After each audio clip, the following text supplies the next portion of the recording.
equity, finance, money, pharma, health tech, non-clinical, being paid well. These are all words that we use again and again and again and again in this upcoming episode. So if you are looking for financial stability in your career move and you want to find out which career options pay well as a doctor, then don't miss this episode.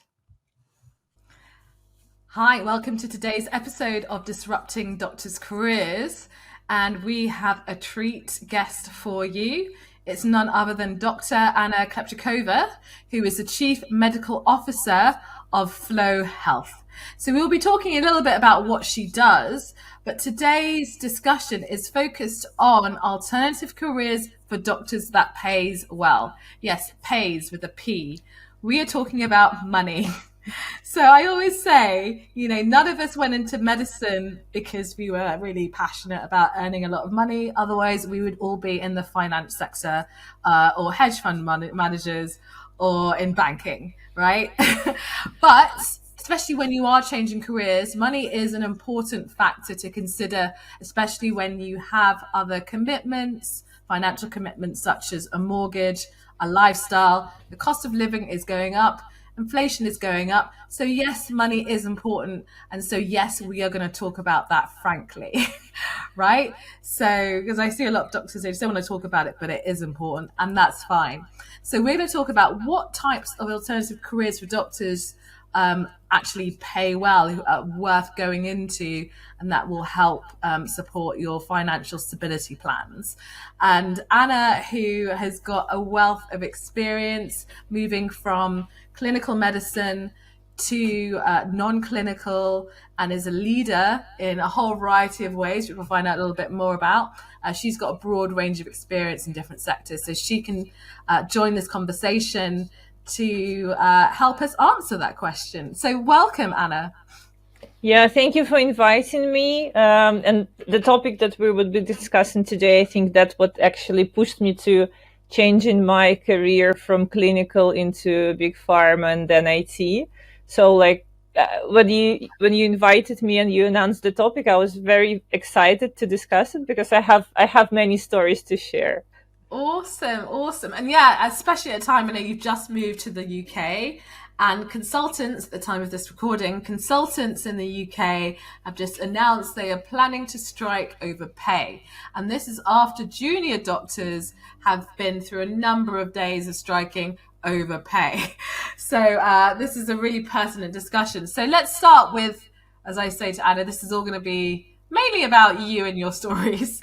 But it's a conversation. So tell us a little bit about your general career thus far. So tell us about your first move from the traditional clinical career, and why was that?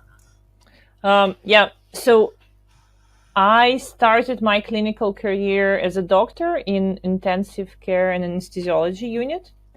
And it actually was the most well-paid job in the hospital. So when I was choosing my specialization, I was looking at different, areas where I could where I could work. And I think a deal breaker was to learn that the head of intensive care unit has the highest salary in the hospital. And I was thought, okay, probably. Remind us, where are you from? I'm from Eastern Europe, from Belarus. So I started my career in Minsk.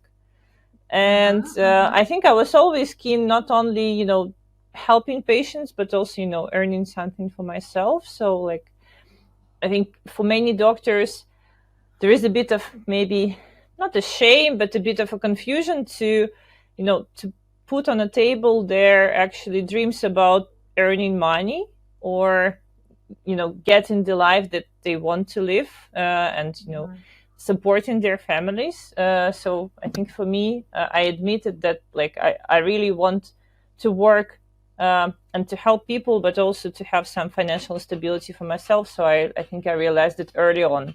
So I started there, and I think for the young, I think I've had the same problems that most of the young doctors faced when you have this like your income doesn't match with the prices for rent. And then you don't have much of the budget left after you pay rent, and doesn't give enough freedom and satisfaction. So I started looking in different directions where I can earn, and there were different ways I could do. I could probably spend more time, gain more experience, and then enter private practice, or maybe start my own small healthcare clinic. But at that time, I was excited about, trying something new outside medicine, and pharmaceutical business looked very interesting because I thought it's a big impact. You join a company that creates medical drugs that you use in a clinical practice. And I was very curious to understand how drugs are designed, how they're produced, how they're distributed. So I gained additional education in marketing and sales. And I joined a pharmaceutical company just to see and try without giving up my clinical experience. So at night I was working in a hospital. Right. And during the daytime, I was working in the office of a pharmaceutical company. I just wanted to stop you there, just to go back to something that you said, that you did some additional training in marketing and sales. So what gave you the foresight to say that was actually important as part of your career move?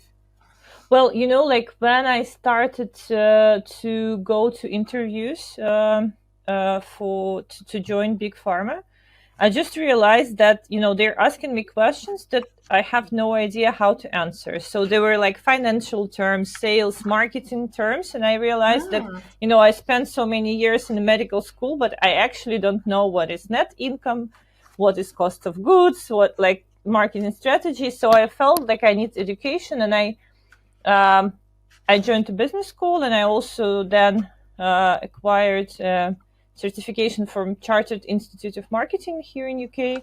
Wow. And it really helped me to understand world of marketing, sales, and money better. Because like the kind of education we get in the medical school, at least me, it was a bit one-sided. So like very one-sided, yeah. So I know biology, I know chemistry, I know like how the body works, but I had no idea how money works, how sales are done, how business is done. And it's a different area of expertise that I think is really useful for day-to-day like life as well. Yeah, no, absolutely. And I think a lot of doctors, especially those listening to this podcast and those moving to industry, realize that there is this skills gap or knowledge gap, like you just described, where the healthcare and the actual doing of the healthcare, but not anything around the business side of things. So you've listed, marketing, sales, finance, management, lead, all of that stuff that you really have to seek out yourself if you are serious about going into those industries. And I think it's quite interesting that you pick that up in your interviews, especially in the pharma sector, where again, a lot of doctors don't necessarily associate needing sales or marketing or even finance to really get into pharma, because it's kind of the closest thing to clinical that a lot of people will look at going to do that's non-clinical. So, I mean, that's fantastic. So how did that come across in some of those interviews then? Do you mean like, how did I realize that I lack knowledge? No, well, I think you covered that more about, since developing all of those skills, how did that come across moving forward? So did you notice a difference in how people received you in interviews, the kind of people you worked with, and did it leverage your career path to say where you are today, the fact that you had already had that quite a good foundation of, say, business knowledge? Yes, of course. Like I felt immediately, when you join a company or you try to join a company and what you're talking about, they ask you questions. Okay, what would you do with this product? How would you sell it? What kind of marketing strategy would you propose? And when you know the answers, you can, when what you are talking about is making sense, of course, it's much easier to get a job. And now, like, I'm now in a position of a top manager in a med tech company, like a health tech company, Flow Health, as you mentioned. And I run a medical department, and although like sometimes we have open positions and there are really nice clinicians who want to join, who have deep knowledge of reproductive health, this is not enough to join floor, because you have to have knowledge of marketing, product design, business, because just knowing how to treat endometriosis wouldn't help you to build a health tech product to treat endometriosis, for example. I think that's the key point there, actually, and thank you so much for illustrating that. That especially now, there's a lot of competition amongst doctors about getting into some of these. I mean, every other doctor I know wants to get into health tech. And so the advice we give is like, how can you differentiate yourself from other doctors? And what can you offer beyond being a doctor, right? And yes, it is those skills and knowledge and appreciation of actually you're not only going in with your clinical knowledge, but you're going into a business, and this is what businesses need. This is a knowledge that they really need you to have foundational appreciation of. And most of these things, like doctors do learn very quickly, especially in a supportive environment like that. And this is one of the things that we also talk about, because we have this incubator for doctors who are moving to industry, and we cover the commercial aspects as well as a core part of that alongside money. So going back to money, I feel like we've slightly digressed, but it's really interesting points that you've raised there. So going back to a career in pharma and money. So again, a lot of doctors actually, they choose careers that they know are going to be relatively lucrative. So is career in pharma really as lucrative as they paint it? I think a career as pharma is interesting, but I believe there are no good or bad jobs. I think everything starts with understanding who you are and what you like to do in your life. And even in pharma, there are different, like I would say, 3 different pathways that you can, or even 4 that you can, you can go. And I would tell from my own experience. So if you want to move out from clinical work and earn more money, if you don't want to stay in private medicine or start your own hospital, and you want to join pharma, you have to understand like what kind of person you are. If you're more into science research, you can join like R&D department of a big pharma, and then you will be involved in developing new drugs, designing research studies, and so on. If you feel like you're more into like guidelines, you are more creative, you want to work with marketing team, you can join like medical affairs department. And the job of medical affairs in pharma, I'm a bit simplifying it because it depends on the company, but in general, like you will have a position of a medical advisor, and then you will be helping business to create maybe advertisement based on the guidelines, some materials to promote the drugs, and so on. And you will still be very medical or very science if you join scientific department, but you will be in the business. And probably, like, I'm almost sure that your salary will be higher, and you will not be exposed to, pros and cons in medicine. Like, you will not be seeing patients. You will be home at 5 or 6, depending on your working schedule. You will sleep at night in your bed. So there are pros. If you feel like, if you were a kind of person who feels that medicine is not enough, like, some people want to become T-shaped. They're very creative. They're interested in sales or marketing, so they can acquire additional specialization in sales or marketing and join marketing and sales team. And to simplify, I think like the nature of marketing is to understand what the client wants and how to package your product. Yes. To help the client solve his problem with your product. Yes. And if you feel you understand people, if you feel you're creative, you can become a product manager in marketing. Of course, you would need additional education because marketing is a separate way of occupation. people study marketing for 5 years. You can't go out of the hospital and become a good marketer, but that's another pathway. And the last one would be sales. So if you feel like you love talking to people, you love face-to-face interaction, you've been selling lemonade or sweets when you were a child, and you've been making your own small business, you love this, you can go directly to sales, of course, also maybe having additional education. So all of those areas are well paid, but they're different. Which is the better paid ones? That's what we're all wondering. It depends. It depends on the company.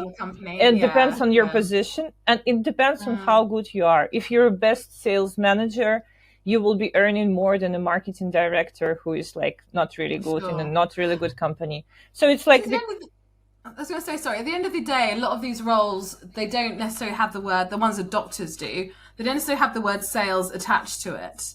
So, and I think this is one of the problems that doctors realize, especially when they first join pharma companies, because initially it's like, well, as a doctor, I won't have to be doing sales. But sales actually could be a very important component of that, even if you want to, stereotypically a rep, right? Yeah. And that's why having those skill sets is actually seen as a value add, because as you know, doctors are expensive, and pharma companies really want to get the value from you. So, I mean, what value do doctors bring in pharma, health tech products? What is it that companies are saying, yes, I will, this is why I'm going to pay for this at such a high level? Well, doctors have a knowledge of medicine, and you can't acquire knowledge of medicine just reading a book or watching a couple of videos. It's like it takes years. So like there are positions in pharma that needs you need a deep knowledge of medicine. There's medicine and there's clinical. So like, what is the difference? Because obviously we see a lot of healthcare professionals who are going into health tech pharma. What really makes doctors stand out, beyond that, do you think? Again, it depends on the position. Sometimes you don't have to have 10 years of clinical experience and be an amazing surgeon to become a marketing manager in big pharma. No, you just have to have basic knowledge of medicine and, know how body works, biochemistry works and medical guideline work. But for some positions, I don't know, if you are like a medical director of a health tech company developing some surgical tools, innovative, probably you have to be a good surgeon to say what was wrong with your tools when you were a surgeon, how you can innovate, what can you offer to the market. So I would say it depends on the position. And like in IT, there is an approach of continuous testing. So my advice to anyone who wants to move from clinical work to some other industry, go and talk to people, try free jobs, try project-based jobs in different companies, in different countries, if it's possible, of course, and then you will feel where you belong, because you'll never know. You have to be really like very self-aware, very experienced to understand, okay, looks like I will be very valuable for this company, but like you have to try different things to understand who you are and where you can be more valuable. Absolutely. Self-awareness is actually one of the most important things that doctors should, and especially they're going to industry, invest in. And that's something we talk about a lot, increasingly a lot.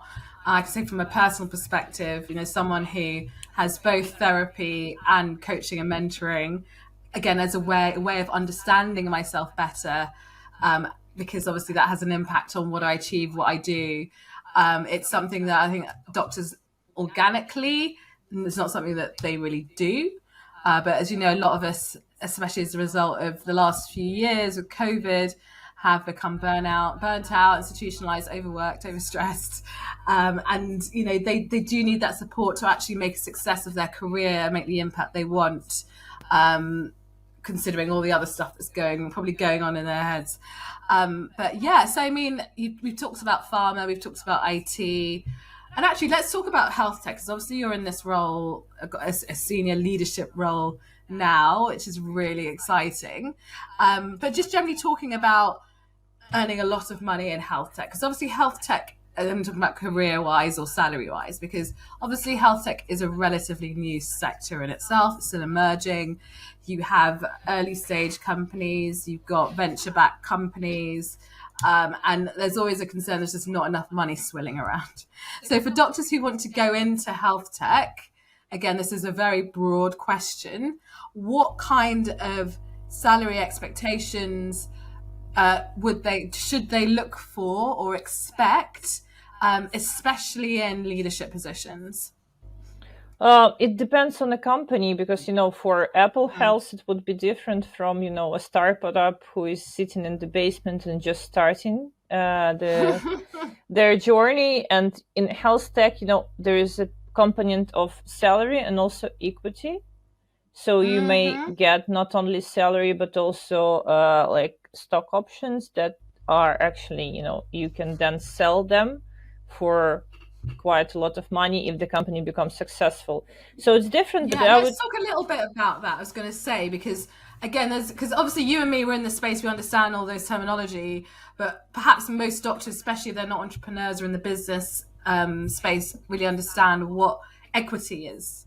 So should we talk about that a little bit, and actually how that translates to value for a doctor going into health tech?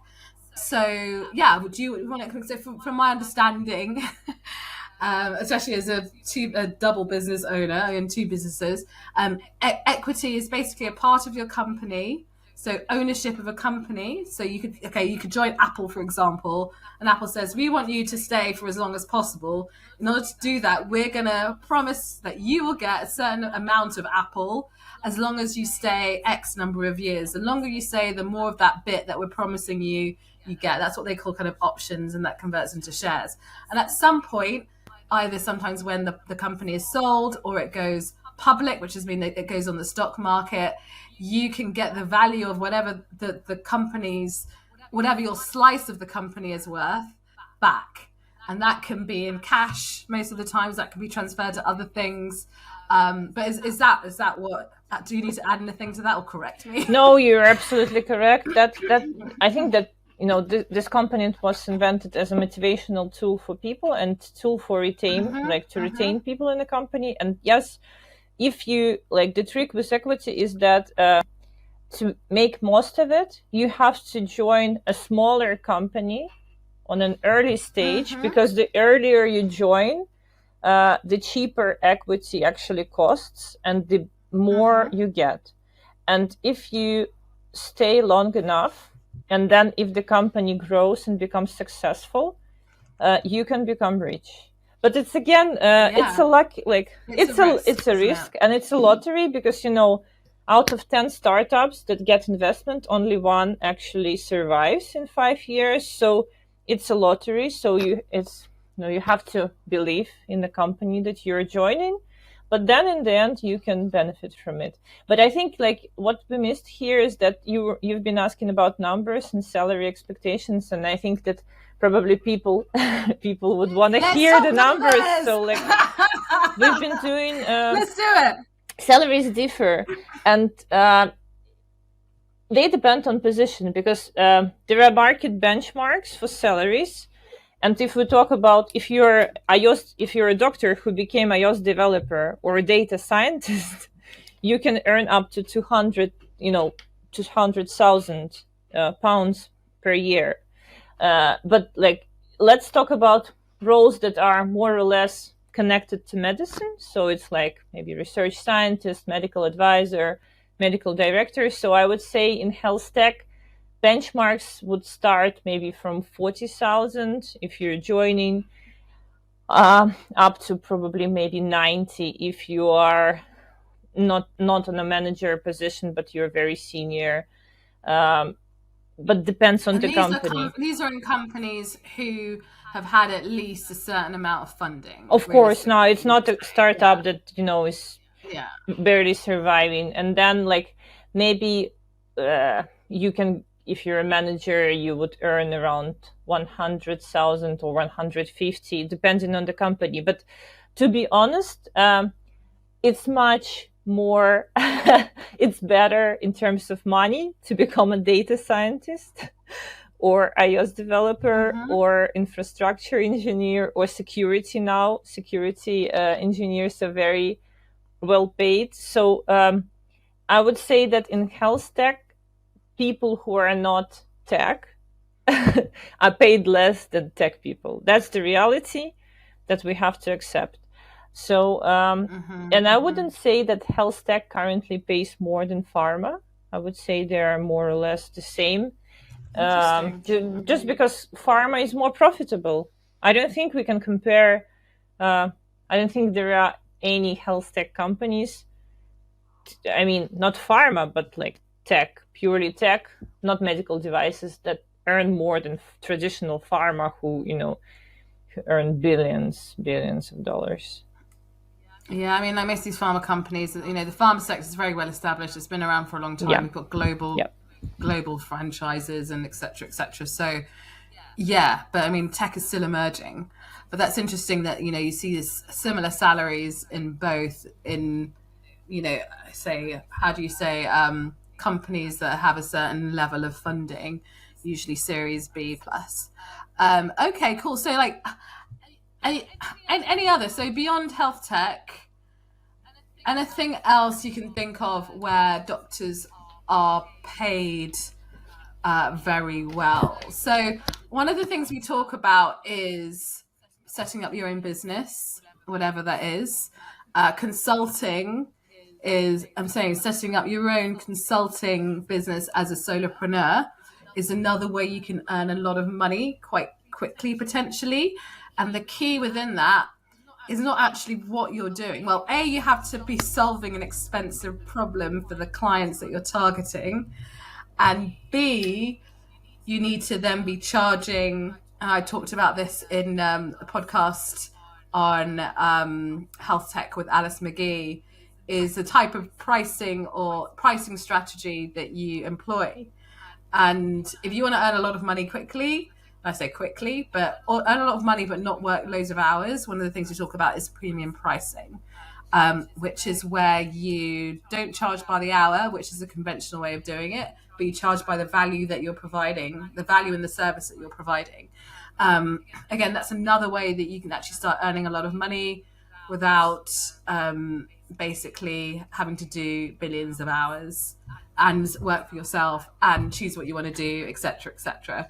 And actually, it depends on when this is going to be released, but we teach this in the Doctors in Industry Incubator, and we also do this in a masterclass on non-clinical consulting, because most doctors don't know how to work for themselves. They don't know how to get started.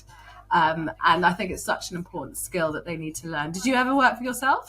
I'm doing consulting. I'm doing consulting. You're doing it now? In health tech, but like I never worked for myself when I was in hospital, and I would say I never even dare to think about it.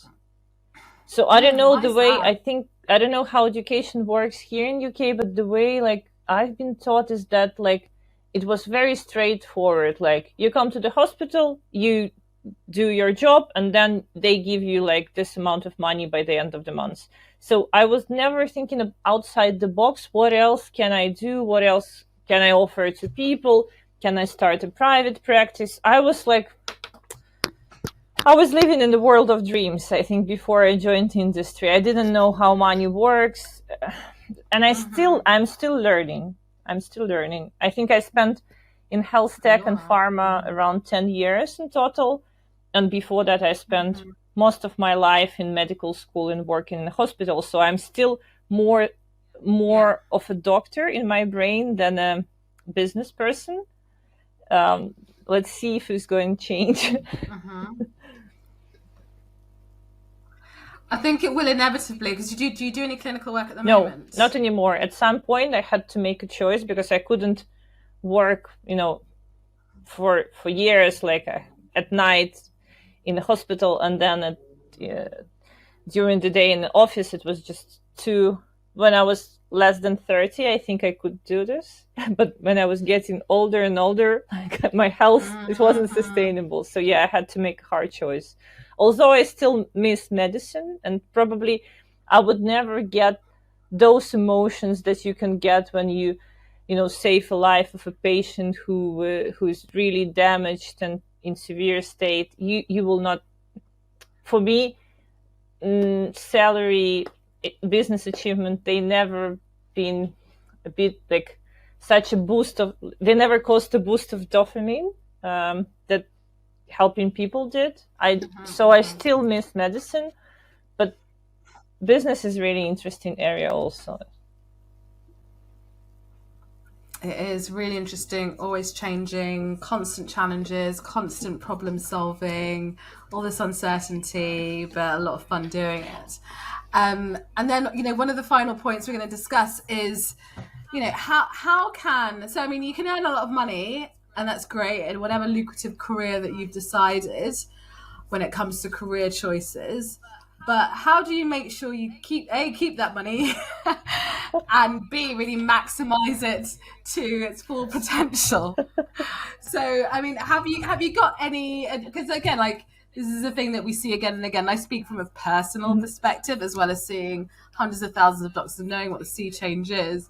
Is that as doctors we don't have the vocabulary of money and finances. It just doesn't come to us naturally, and we're not known. I mean, again, broad brushstrokes. We're not known to being great with numbers. So is there any other ways that you can think of whereby once you earn that money that you have the best chance of, doing the most with it, so that you are living a sustainably financial and sustainable life, where if there is a point where you're not earning for whatever reason, or you decide to take a break, that you're not 100% relying on working and not taking a gap between jobs, kind of thing. Have you got any thoughts on that? Oh yeah, that's the question I'm thinking about now, heavily thinking about the future and how to ensure that I have financial stability. Well, I think like for me, like the trick is that of course I have to earn more than I spend, and like starting with basics, like looking at like how much I spent, what are the most like the biggest expenditure items for me, and then thinking about like, can I pay less for my rent? Can I, maybe move to cheaper location? And then the money that I save, I think if you're smart enough, you can probably start in your own businesses or investing in the companies, which might be, triple your income. But I think maybe a simpler advice would be just, bank deposits, saving accounts, investing in low risk instruments like S&P 500. So like my advice would be start reading about probably low risk, well-known, well-established instruments like bank savings and investment in low risk financial instruments on the stock market. Okay. I mean, like, at the end of the day, yeah, I mean, I think that's really good. And well, technically speaking, we are not allowed to be giving financial advice. Yeah, of course, no. just to clarify, we are not giving financial advice here. In case it's a disclaimer, we are not FCA regulated, and we're both doctors here, so we are not the best people. But yeah, that is an option of actually getting financial advice to then decide what works best for your financial situation. So many of you would have heard of a number of different financial advisory companies or organizations. So I always say to everyone, get an independent financial advisor who can then let you know what are the best options that work with your personal situation, because everybody is different. But that is number one thing. Number two thing I always advise is, especially if you are changing careers, you're moving to industry or becoming self-employed or even employed, I say get an accountant because they're going to help you in the tax, particularly the tax side of things. So your biggest outgoing in life, other than your mortgage, is going to be your tax. So why would you not want to proactively manage that? Amazing, amazing observation, not advice, or yeah, observation. So I say get the right advice. Just like, if you people come to us for medical Oh yes, I was advice. just going to So, say this. yeah, so people go to financial advisors and accountants for financial advice, right? So it's the same thing. And it's, again, an amazing investment. Accountants aren't a lot of money in the with reference to the amount of money that you can save. Same goes for independent financial advisors. So I always like to hone in on that, how important it is. So it doesn't matter whether you're on a 250K, 500K salary. If you can't manage your money, it's like a lot of stuff down the drain and a lot of financial responsibility that you can't upkeep. That's all I can say really about that. But yeah, it's important. So if there's anything you remember from this podcast, get the right financial advice. Yeah. And don't get it from another doctor. Yeah. Unless they're qualified in that. So yeah, have you got any thoughts on that? Yeah, absolutely agree with you. And I think it was the place for you to say that's the good financial advisor. Yeah, and maybe to sum up about potential opportunities for the doctor. I think if I could give myself an advice, old me, I would say that just first you have to make a hard choice. Are you ready to give up clinical career in medicine and all the years you invested in your education and stop being a doctor? So if you are ready, so there are a lot of opportunities what you can do in life besides medicine. You can become an engineer, you can become a designer, you can become a businessman, I don't know, a blogger, anyone. And there are many ways to earn money. If you want to stay in medicine and somehow be exposed to patients, probably doing your own clinical practice would give you more money. Maybe relocating to a country that pays doctors more, like US, Switzerland, Luxembourg, they have higher salaries, is an option. Maybe going to work in, like Dubai, where they love doctors from Europe, and the salaries are higher and taxes are very low.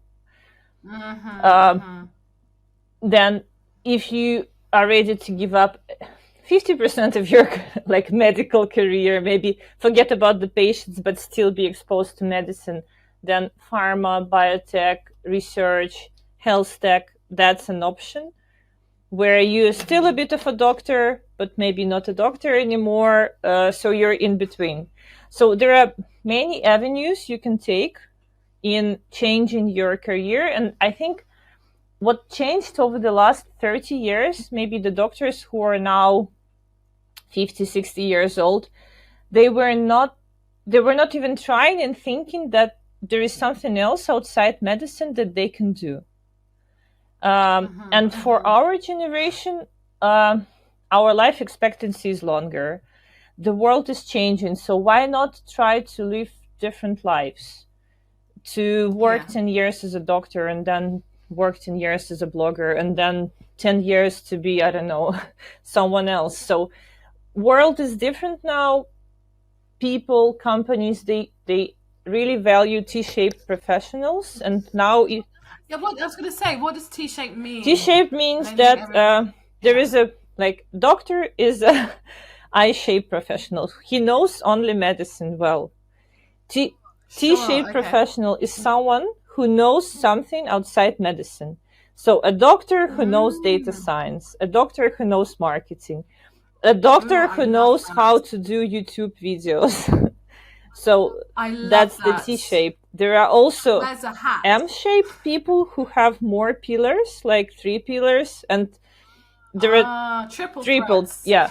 And I see that companies are now looking at people who have experience outside one area, because all innovations, they happen in between. So you can get rich or you can innovate when you take, for example, you take an idea from one industry and then use it for another. For example, Uber, they took an idea from traditional transportation and they took tech solution and innovated. Yeah. And there are Yeah, plenty yeah. of examples. So that's why T-shaped people are so valuable now, because they know problems from one area, solutions from a second area, and they Yeah. can offer ideas that are changing the world and ideas that are helping to Sure. solve problems.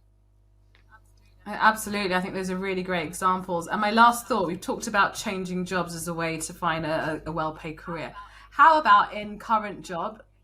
Maybe not if you're in the public sector, because you can't. You get told where you're paid, not the other way around. You can't ask. You can strike, you get told but what you're paid. we're not Yeah, you advising. can strike and hope. We're not advising to strike. Strike and hope for the best. Yeah. Well, I don't know that. Yes. Strike. Strike's another way of trying to get paid more, but it won't work. Not in the shorter term anyway. But another thing people can do, doctors can do, particularly when they're in the industry role, is ask for more money for their current job, right? And I think, again, it's not something that we're used to doing, because we're used to just being told what we will be paid. But one thing to also consider, especially if you are looking for it to increase your income, is to ask for more money for either the current job you're doing or get a promotion. Can I add my 5 cents as a manager here? I get requests from people who want to earn more, and yes, of and course. as a manager, I can tell you how it feels. So I would say just coming and saying I want to earn more is not as effective as coming and saying how can I earn more. Like, I want to increase my salary. How can I earn more? And I think like a healthy manager, a good manager would say, amazing, you want to earn more, and we have like a challenging project that you can own, you can drive, and then you'll get a rise or a promotion. Because just coming and saying I want more, give me more money, because probably it might work in some cases, but it wouldn't help on the long run. But how you can get a really good advice from your manager or people you're talking to. Yeah, and I think you're right. I think it's very important to have that as a proactive, ongoing conversation rather than a one day, hey, can I have some more cash? But one of the things I was going to say is also about really understanding what your value is to the particular company or the team, and how you can say, in working with you for the foreseeable future, I can also add this value. What do you think about that? Would that be worth more to the team, etc., etc.? So have it as a collaborative conversation rather than just, can you give me more? Unless you're referring to inflation, for example, where you say, actually, my salary is worth more now. Can you increase that? So yeah. But anyway, I think we've come to the end of this really riveting discussion about the M word for money. It's been great. It's been really insightful, and really want to thank you for your time. And if anyone, Anna, wants to get hold of you, what's the best way of doing that? I think you can contact me in LinkedIn and then have a look. Have a look at your profile, and awesome. All right, thank you so much, Anna. I really appreciate your time. Thank you so much for inviting me. It was an amazing conversation. Awesome.